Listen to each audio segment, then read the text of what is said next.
Cheat and roleplay behind my back? I will force you into a role you will never escape. My girlfriend of 5 years at the time and I were going through a rough patch. I had just entered my final year of medical school and was eternally busy. Even though we lived together, we never really spent time together anymore. Because of the sudden lack of free time, she got very lonely, and joined IMVU and Second Life and other similar things.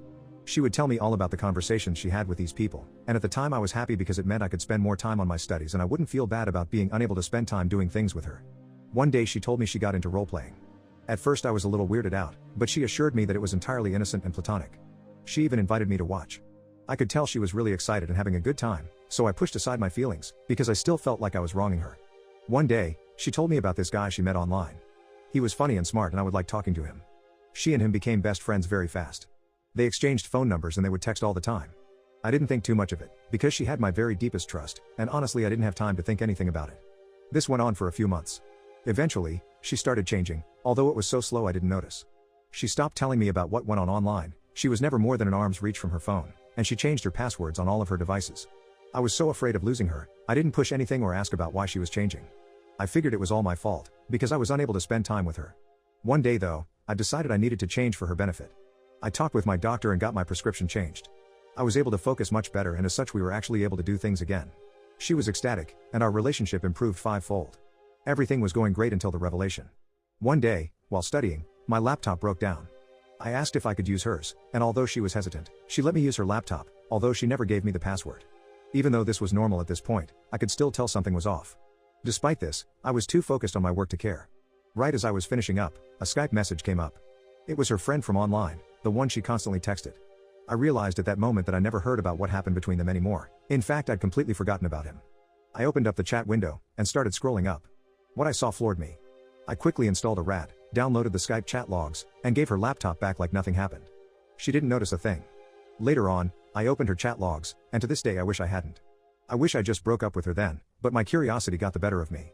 For months they had been sending explicit messages to each other. They'd webcammed for hours in the messages I saw. She said things to him she'd never said to me. She called him her master. When he got mad at her she begged for his forgiveness. I discovered she had started paying for his internet and phone bills because she couldn't stand to be without talking to him. And it wasn't just intimate messages. They also sent truly heartfelt messages to one another. Love was tossed about frequently.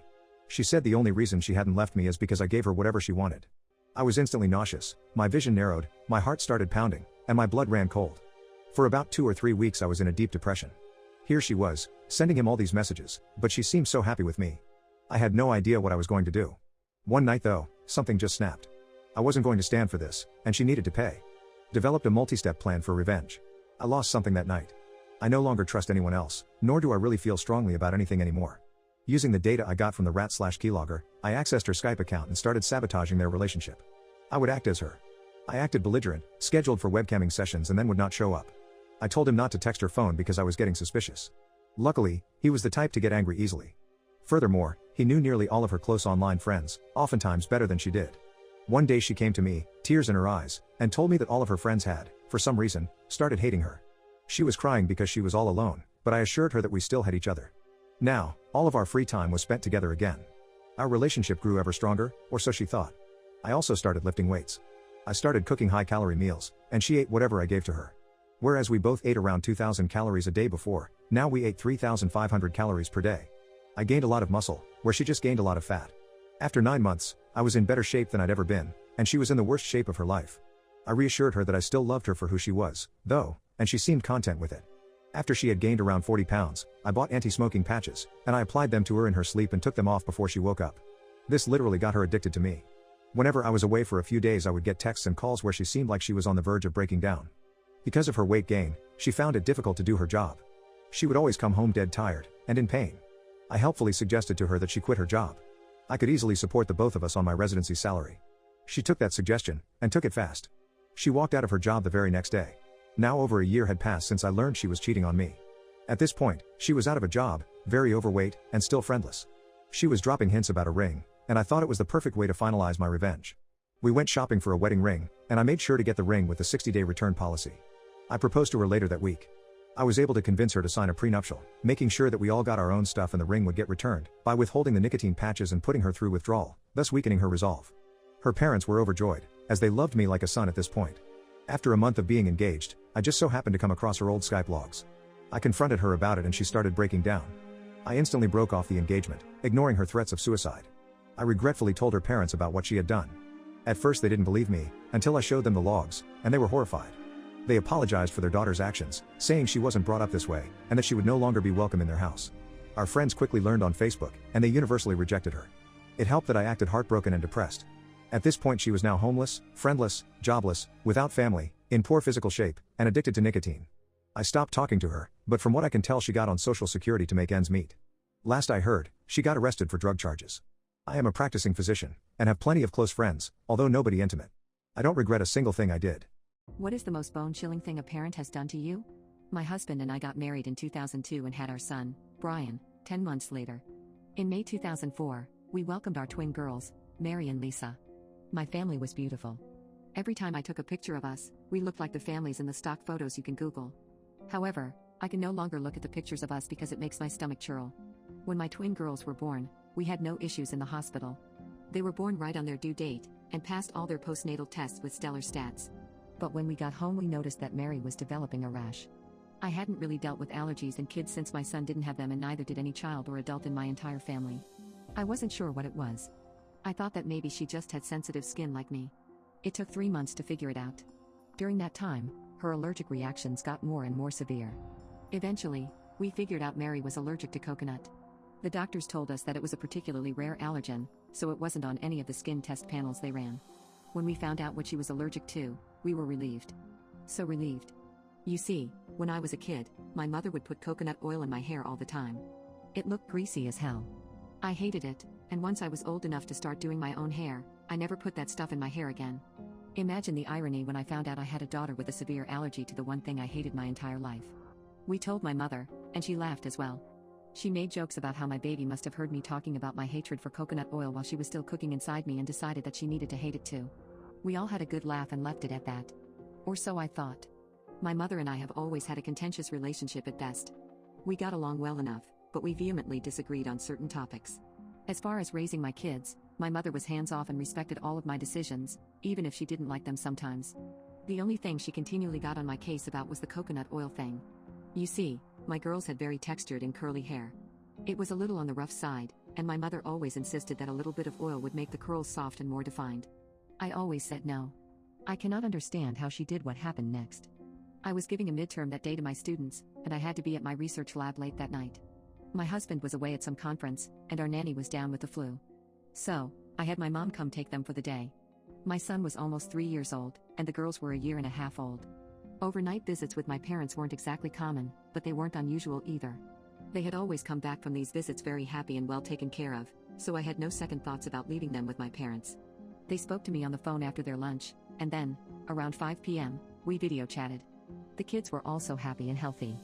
I got home around 10:30 p.m. that night and called my mom to see if the kids were up by any chance so I could say goodnight. I missed the kids by about 20 minutes. They'd already gone to bed. So, I talked to my mom for a little bit, but she's a pretty early sleeper too, so we hung up and went to bed. I woke up around 5 a.m. the next morning to go pick up my husband from the airport at 6. I picked up my husband, and neither one of us was very hungry yet, so we thought it'd be a nice treat to pick up the kids first and go to brunch with my parents. We got to my parents' house at 7:45 a.m. My parents weren't there. My son was at the neighbor's house and ran outside with the neighbor as soon as he saw his daddy and me pull up. He was hysterical and crying, and I couldn't calm him down. My blood pressure was rising because now I'm thinking that something horrible had happened to my parents.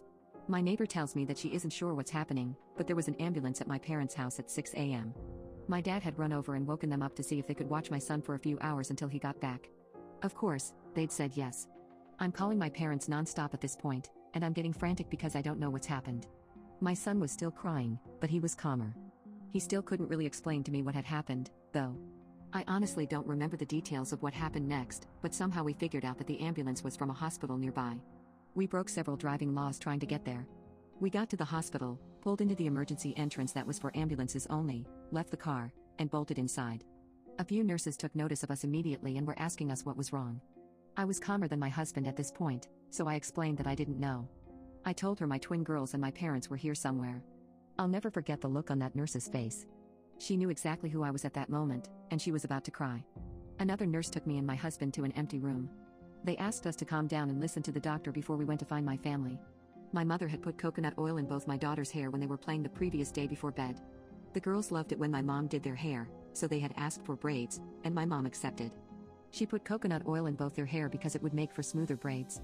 According to my son, Mary started to get a little dizzy and itchy when my mom was doing her hair. So my mom gave her some kids' Benadryl, which made her sleepy. Since it was close to bedtime anyways, the kids then went to bed. Giving her Benadryl was something we did whenever she had a mild reaction, since it usually meant she accidentally came across some coconut from a secondary source. We also showered her from head to toe immediately to erase any lingering traces of it. My mother simply gave her some Benadryl, kept the coconut oil in her hair and put her to sleep. The Benadryl made her sleepy and unable to wake up or be conscious enough to wake up her brother or cry. She vomited in her sleep, and the rash spread all over. Her little body was swollen to twice the size. She had asphyxiated in her sleep. She died painfully and slowly in the early hours of the morning. My mother had found her when she went to check on the kids in the morning around 7 a.m. She was already dead by then. My mother screamed, called for my dad, and that's when they went to the hospital. My dad hadn't known about the coconut oil until my mom explained. To this day, I've never seen my father so angry. At the hospital, he was unable to look at my mother, out of fury, or me, out of shame. They had rushed to the hospital hoping there was some way to save Mary and to get Lisa checked out immediately, since he thought she might have a mild allergy as well. I can't even explain to you the emotions my husband and I felt. I remember seeing my little girl and just being in denial. There was no way that she was gone. This had to be a horrible, horrible nightmare. The following days, the funeral, and explaining to my other kids what had happened are events I still can't talk about. It just breaks a part of me. My mother was investigated, as was my entire family. I almost lost my kids to my country's version of CPS once because they thought my kids were in danger. My husband and I had to fight tooth and nail to show that uprooting them during this time would be the worst thing for them. My mother was never arrested. My father did leave her, though they're not officially divorced. It's been 13 years. Brian just got his license this year, and Lisa is going to start high school soon. Both of them are healthy and turning into amazing adults. I don't think I could ever recover from the loss of my daughter. We miss her so much. What was a moment so traumatizing, it landed you in therapy? I slept with my sister in my Mandalorian costume. This past Halloween, I ended up going to a costume party thrown by some friends at my school. I went as the Mandalorian, as I had a killer costume from a previous Comic-Con event. As the night progressed, I loosened up with a few drinks and started to get into the party vibe. At some point, I noticed this insanely hot Spider-Gwen chick with an amazing body. Fueled by a mix of alcohol and confidence, I decided to shoot my shot. I confidently walk up to her and we begin talking. "So, Mandalorian, are you on a mission to rescue someone tonight, or just here to enjoy the party?" she asked in a playful voice. It came off a little cringy, but I was up for this game. I grinned beneath my helmet and replied, "I'm on a mission to rescue you from boredom. What do you say, Spider-Gwen?" She laughed, the sound like music to my ears. "Only if you can keep up with me. I've got some pretty high standards, you know." I told her I'm up for the challenge. She said my voice-changing helmet was hot and I matched her compliment by telling her how amazing she looked in her suit. I basically had this in the bag. I put my arm around her and we locked eyes beneath our masks. She grabbed my hand and led me to a dark, empty bedroom. This is the way. In the near darkness, we started fooling around, still wearing our masks. Our hands roamed over each other, feeling the contours of our costumes. Our breathing grew heavier, and the air between us was electric. She told me not to take off my helmet, as the idea of being with a stranger excited her. So we kept the mystery alive. One thing led to another and the thrill of anonymity only heightened the intensity of the moment. It was awesome. I remember thinking how lucky I was to have stumbled upon this incredibly cool and gorgeous girl. We were just two strangers, lost in the moment, and it felt like we were the only people in the world. I capped off our experience by finishing in her sarlacc pit. We went our separate ways to enjoy the rest of the night. I knew I'd never see her again, but the connection we had was damn good while it lasted. Fast forward a couple weeks, my sister and I met up for lunch at our favorite burger joint. We were catching each other up on our lives and my sister mentioned a Halloween party she'd been to. She mentioned how she'd dressed up as Spider-Gwen and had an amazing time. I felt my heart skip a beat as the pieces began to fall into place, but I tried to play it cool. She went on to say that she had met this guy in a Mandalorian costume, and they had really hit it off. I could feel the suspense building in my chest, and my palms started sweating. Part of me wanted to just blurt out that it was me, but I held back, hoping she wouldn't reveal what had happened next. But she did. She started describing how they'd found themselves in a dark room, and my mind raced back to that night. I struggled to keep a straight face as the realization washed over me. This was definitely worse than Luke finding out Darth Vader was his dad. How can I even recover from this? My parents sent me to Dubai for a wedding, without telling me that I was the bride. My family told me in April that I would be going to a family friend's wedding in Dubai the following month. I told them, sure, I didn't have any plans, and that I was going to be able to attend, and what happened next was really weird. I was dragged to outfit fittings left and right while my parents got a dress tailored for me, and since I'd never been to a wedding in the Middle East, I just assumed that people were more strict about the way things fit. So, I let it happen. At the same time, my family friend in Dubai, who I knew was going to be the groom, started texting me a lot more. He asked me things like whether I was excited for the wedding, if I had my wedding outfits yet, and if my brothers had said anything to me, but since we were family friends, I just chalked it up to him needing an outlet for his own excitement. Well, we flew to Dubai for the wedding, and it was a huge shock to see the way everyone I met started pampering me like crazy. I was really flattered at first, but gradually, I started to realize that something was wrong. And the night before the wedding, I asked my mother who was getting married. As usual, she just said my family friend's name, Aman. However, I was suspicious and I kept pressing to learn who Aman was going to be marrying, until I finally found out that it was me. I was the girl he was supposed to be married to, in 24 hours. Without him ever proposing to me directly. Apparently, his parents had reached out to my parents, and my parents just said yes. However, I was not going to let that slide. Go to part 2. My parents sent me to Dubai for a wedding, without telling me that I was the bride. After I finally demanded that my mom tell me who my family friend Aman was marrying, my mom finally let it slip that I was actually the bride. And suddenly, all the dress fittings and food tastings I'd gone to in the previous month made sense, as well as Aman's sort of shy texting. However, even though Aman and I were childhood friends, I knew for a fact that I didn't want to marry a man who had only asked my father for my hand in marriage without proposing to me directly. So, I started planning my escape. And here's the thing, I didn't have a single dime to my name. I'd never worked a job, and I didn't have any accounts of my own, but I still had one thing, a phone. And so, I managed to get my best friend from the United States to book me a plane ticket from Dubai back to New Jersey. I snuck out the morning of the wedding, at probably 2 in the morning. Being out on the streets as a woman at that time was beyond terrifying, but I managed to hail a taxi to the airport. I'd stolen my passport from my parents, and I was really scared the whole time that they would wake up and check my bed and realize that I was missing. However, luck seemed to be on my side because even though my flight was delayed by 1 hour, my phone never rang. Finally, I got into the plane and turned my phone onto airplane mode, but I had a new problem, finding a place to stay, as I'd effectively rejected my parents and my entire family by walking out on this wedding. Luckily, I had a plan. Go to part 3. My parents sent me to Dubai for a wedding, without telling me that I was the bride. Of 3. It was sheer luck that I managed to make it onto the plane without my parents realizing that I'd snuck out of the wedding on the very morning I was supposed to get married to my childhood friend Aman, but I couldn't go through with that wedding, especially not when it felt like every single person around me was crazy enough to completely disregard my own thoughts on the matter enough to not even tell me that I was the bride. So, I had a lot of thinking to do on the plane, and when I touched down, I did 3 things. First, I renounced my faith and stopped wearing a hijab. Second, I asked a friend if I could please stay with her. And third, I got my first job ever. I know that as soon as I turn my phone back on and see the messages from my parents, everything will be about disowning me and the shame I've caused the family by being so selfish and all that drama, but frankly, I can't bring myself to care. I want to lead a life where I can find love on my own, without my parents trying to force their views on me without even asking me if I'm okay with it. I don't know if I'll be able to continue college, given that my parents were paying my tuition and I don't have any savings to draw from, but my best friend is advising me to get a loan while I study business. It's going to be really weird, given that I've effectively turned my entire life around, but I'm looking forward to trying to live a life on my own terms, independent of my parents and my religion.